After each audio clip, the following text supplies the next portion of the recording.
बेशक बेहतर जिंदगी के 100 नुस्खे आजमाए गए हैं, मगर आपका लफ्ज़ो लहजा बता देता है कि आपकी परवरिश हुई है या सिर्फ पाले गए हैं। अपने लिखे इन्हीं पंक्तियों से आप सभी का बहुत बहुत स्वागत करती हूँ और उम्मीद करती हूँ कि आप जहाँ कहीं भी होंगे स्वस्थ और खुशहाल होंगे।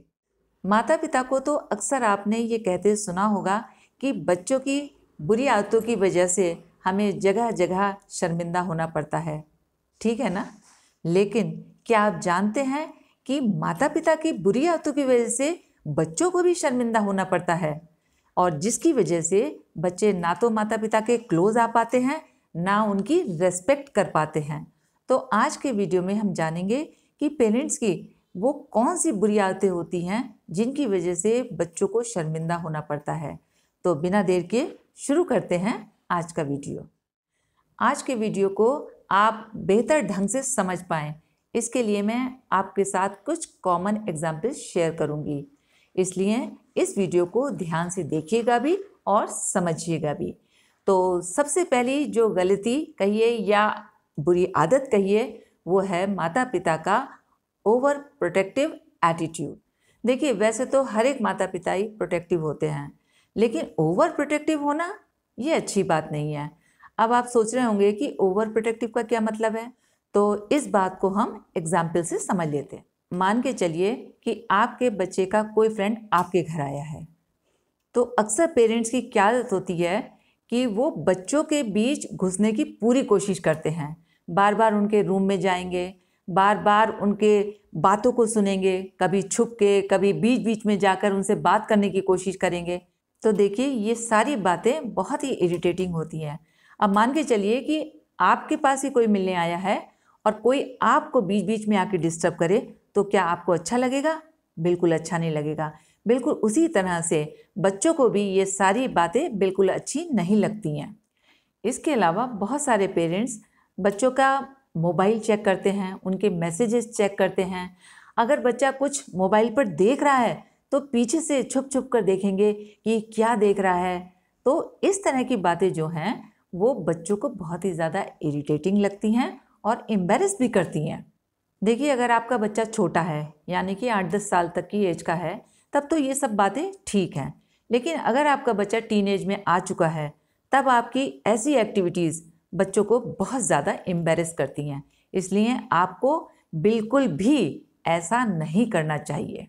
नेक्स्ट पॉइंट है माता पिता का इमैच्योर बिहेवियर। देखिए, जैसे ही आपकी शादी हो जाती है, आप माता पिता बन जाते हैं। फिर चाहे आप 20 में बने हो, 30 में बने हो, 32 में बने हो, किसी भी एज में जब आप पेरेंट्स बन जाएं, उस समय आपके अंदर सिंसियरिटी आ जानी ही चाहिए। और जो पेरेंट्स सिंसियर नहीं होते हैं, उनके बच्चे उनको देखकर बहुत ज़्यादा एम्बैरेस होते हैं। देखिए, बहुत सारे पेरेंट्स को ये अंदाज़ा ही नहीं होता है कि उनके बच्चे अब बड़े हो रहे हैं और उनके बिहेवियर में मैच्योरिटी, सिंसियरिटी आ जानी चाहिए। वो बिल्कुल वैसा ही बिहेव करते हैं जैसे उनकी अभी अभी शादी हुई है, फिर चाहे उनके बच्चे 10 साल के हों या फिर 20 साल के। लेकिन समझने वाली बात बस इतनी सी है कि जब आपका एटीट्यूड इस तरह का होता है, तब आपके बच्चों को बहुत ज़्यादा एम्बैरेसमेंट होती है। इसके अलावा आपका ड्रेसिंग सेंस, कई बार ऐसा देखा गया है कि आपका खराब ड्रेसिंग सेंस बच्चों को एम्बैरेस करता है। अक्सर मदर्स को देखा गया है कि उन्हें पता ही नहीं चलता है कि उनके बच्चे अब बड़े हो रहे हैं। वो वैसे ही ड्रेसअप होती हैं जैसे कोई कॉलेज गोइंग गर्ल हो या अभी न्यूली मैरिड हो। तो देखिए, आपको अपनी एज के हिसाब से और अपने बच्चों की एज के हिसाब से खुद को ड्रेसअप करना चाहिए। अगर आप ऐसा नहीं करती हैं तो आपके बच्चे आपको देखकर बहुत ज़्यादा एम्बैरेस होते हैं। इसके अलावा बहुत सारे फादर्स को भी देखा गया है कि वो घर में कुछ भी पहन लेते हैं, सही से ड्रेसअप नहीं होते, और अचानक आपके किसी बच्चे का कोई फ्रेंड घर में आ जाए या कोई भी आ जाता है, तो बच्चों को ये सब देखकर बड़ा ही एम्बैरेसमेंट फील होता है। उन्हें ऐसा लगता है कि अब हमारे पेरेंट्स की बाहर मजाक बनाई जाएगी। तो इसलिए घर में चाहे मदर हो चाहे फादर हो, सही से ड्रेसअप होना बहुत ज़रूरी है। इसलिए अपने बिहेवियर को बहुत ज़्यादा मैच्योर रखिएगा, ताकि आपके बच्चे आपको देखकर कभी एम्बेरस ना हो। नेक्स्ट पॉइंट है लैक ऑफ रेस्पेक्ट। रेस्पेक्ट की सबको ज़रूरत होती है, माता पिता को भी और बच्चों को भी, लेकिन बच्चे जैसे जैसे बड़े होने लगते हैं तो उनकी जो रेस्पेक्ट की जो डिमांड होती है या उनकी जो ज़रूरत होती है वो भी बढ़ती जाती है। अगर आप उनको प्रॉपर रेस्पेक्ट नहीं देंगे तो बच्चों को एम्बेरसमेंट होती है। फॉर एग्ज़ाम्पल, बहुत सारे पेरेंट्स की ये आदत होती है कि अपने बच्चों को कहीं भी किसी के सामने खड़ा कर देते हैं या खड़ा होने के लिए उन्हें फोर्स करते हैं कि भाई तुम डांस करके दिखाओ, तुम सिंगिंग करके दिखाओ या कुछ सुनाओ।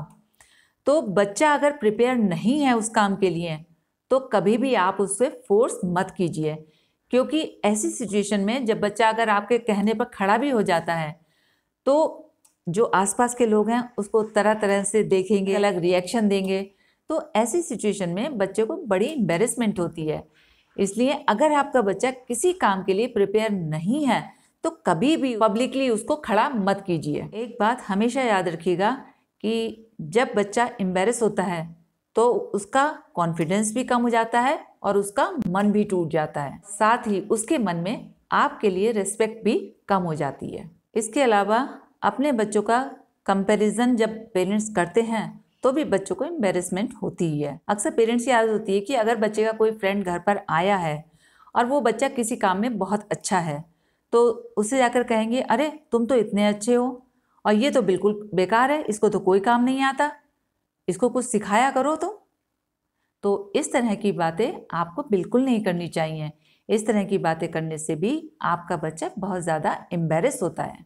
इसके अलावा बहुत सारे पेरेंट्स की ये भी आदत होती है कि अगर कोई बच्चे का फ्रेंड आया है तो उसको दरवाजे से ही भगा देंगे, कहेंगे कि अरे तुम सारे दिन घूमते रहते हो, पढ़ते लिखते नहीं हो, वो तो पढ़ रहा है बैठकर, अब नहीं मिलेगा तुमसे, जाओ यहाँ से। तो देखिए इस तरह की बातें बिल्कुल भी अच्छी नहीं होती। तो ये बातें बच्चे की सेल्फ रिस्पेक्ट को हर्ट करती हैं और एम्बेरसमेंट का कारण भी बनती हैं। इसके अलावा पेरेंट टीचर्स मीटिंग, अक्सर देखा गया है कि जब भी पेरेंट टीचर मीटिंग होती है और पेरेंट्स जाते हैं तो कई बार तो टीचर जो है वो बच्चे की कंप्लेंट कर देती है, कहती है कि आपका बच्चा पढ़ाई में अच्छा नहीं है, आपका बच्चा किसी और एक्टिविटी में पार्टिसिपेट नहीं करता, या किसी भी कारण से वो कोई ना कोई बात कह देती है। तो पेरेंट्स क्या करते हैं, उसी समय अपने बच्चे को डांटने लगते हैं, कहते हैं कि हाँ पढ़ोगे लिखोगे नहीं तो हमें इसी तरह की बातें सुनने को मिलेंगी, अब घर चलो तब हम तुम्हें बताएंगे। तो इस तरह की बातें कभी भी पेरेंट्स को नहीं करनी चाहिए। इसके अलावा बहुत सारे पेरेंट्स की आदत होती है कि वो किसी भी बात को लेकर टीचर के ऊपर ही चढ़ जाते हैं, उन्हें बुरा भला कहने लगते हैं। तो ये सिचुएशन भी बड़ी ही शर्मनाक होती है।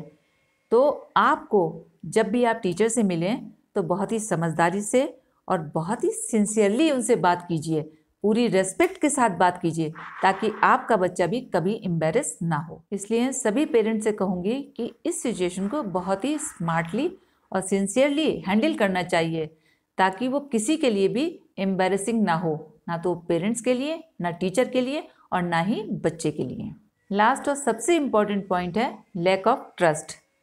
माता पिता का अपने बच्चों पर यकीन ना करना। अब मान के चलिए कि आपका बच्चा आज लेट आया और उसने आके बताया कि आज वो अपने किसी फ्रेंड के यहाँ गया था जिसकी वजह से वो लेट हो गया, लेकिन पेरेंट्स को यकीन ना होने की वजह से वो क्या करते हैं, वो उस फ्रेंड को फ़ोन करेंगे और उससे मालूम करेंगे कि क्या वास्तव में वो आया था, और आया था तो वो कितने बजे वहाँ से निकला था।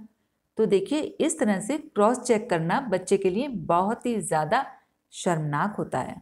देखिए ये बात आपके लिए कंसर्न हो सकती है, लेकिन जब यही बात किसी तीसरे को पता चलती है तो आपका बच्चा बाहर की सोसाइटी में हंसी का पात्र बनता है और बहुत ज़्यादा एम्बेरस होता है। इसलिए बच्चों को कभी भी क्रॉस चेक मत कीजिए, उनको अच्छी वैल्यू दीजिए ताकि वो आपके भरोसे को कायम रख सके। इसके अलावा एक बात और देखी जाती है कि पेरेंट्स जो हैं वो बच्चों के ओपिनियन को या उनके पॉइंट ऑफ व्यू को बिल्कुल भी कुछ नहीं समझते हैं। उन्हें ऐसा लगता है कि हम पेरेंट्स हैं, हम बड़े हैं, हम जो कह रहे हैं बिल्कुल सही कह रहे हैं। अक्सर देखा गया है कि बच्चा अगर किसी चीज़ की डिमांड करता है या किसी चीज़ की फरमाइश करता है तो कहेंगे तुम्हारी तो फरमाइशें दिन रात ख़त्म ही नहीं होती हैं। तुम्हारी उम्र में हम थे तो हम कुछ भी चीज़ नहीं मांगा करते थे, और हमारे माँ बाप अगर हमें डांट भी देते थे तो हम चुपचाप सर झुकाकर बैठ जाते थे। एक तुम लोग हो। तो देखिए, अपनी लाइफ को या अपने इस तरह के एग्जाम्पल्स को बच्चों की लाइफ के साथ कंपेयर मत कीजिए। देखिए, आपकी लाइफ अलग थी, आपकी परवरिश अलग थी, आपके बच्चों की लाइफ अलग है और उनकी परवरिश अलग तरह से हो रही है। तो इनका कंपैरिजन कभी मत कीजिए, और कंपैरिजन करके अपने बच्चों को ना तो हैरेस कीजिए ना ही एम्बैरेस कीजिए। और अगर आपको अपने बचपन के एग्जाम्पल्स बच्चों के साथ शेयर करने ही हैं तो इस तरीके से कीजिए कि बच्चों के लिए वो मोटिवेटिंग हो, ना कि हैरेसिंग। तो ये थे वो कुछ कॉमन एग्जाम्पल्स जिससे आपको आइडिया लग गया होगा कि आपके बच्चे इन इन वजहों से एम्बैरेस होते हैं। और एक बात हमेशा याद रखिएगा कि जब बच्चे एम्बैरेस होते हैं तो अपना कॉन्फिडेंस लूज़ करते हैं और आपसे भी धीरे धीरे दूर हो जाते हैं। फिर आप अपने बच्चों की परवरिश के लिए कितने भी एफर्ट्स डाल लीजिए, आपको कोई भी फ़ायदा नहीं मिलने वाला। चलते चलते आपसे बस इतना ही कहूँगी कि माता पिता बन गए हैं तो चीज़ों को बहुत ही मैच्योरिटी से हैंडल कीजिए। याद रखिएगा कि जो बातें आपको बुरी लगती हैं वही बातें आपके बच्चों को भी बुरी लगती हैं। इसी विचार के साथ आज के लिए बस इतना ही। फिर मिलेंगे एक नेक्स्ट वीडियो में। तब तक के लिए जय हिंद, जय भारत।